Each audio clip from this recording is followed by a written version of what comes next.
Following news of today's developments, Chris Lambert, creator of Your Own Backyard podcast, which has reignited the public's attention to the Kristin Smart case, spoke with KSBY News reporter Michael Torres.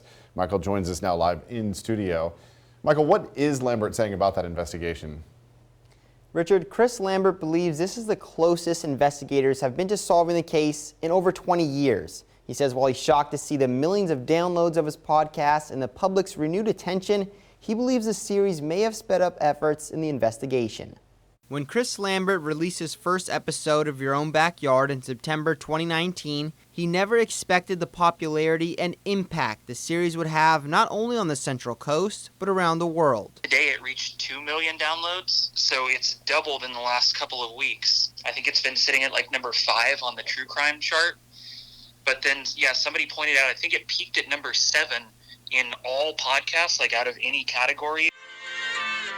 Your Own Backyard has put a new focus on the Kristin Smart investigation, in the public eye and in the sheriff's office. What I did with the podcast was something that maybe this case really needed, that it was suffering from a lack of attention and publicity, and that without that, there really wasn't as much motivation to solve it. Lambert revealed in his last episode that he received an anonymous tip, saying the sheriff's office found 2 trucks that belonged to family members of Paul Flores. On the same day the episode was released, breaking news. The sheriff's office issuing a press release confirming 2 trucks from the Flores family were now in possession as evidence.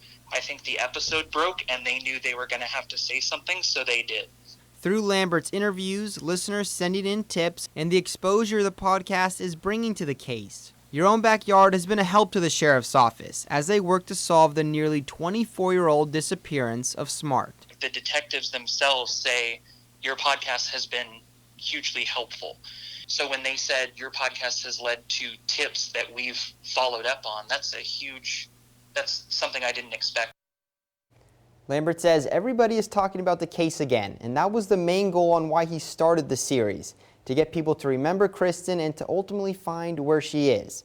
He doesn't have a specific time and date, but he expects to be releasing more episodes in this series. Live in studio, Michael Torres, KSBY News. All right, Michael, thank you.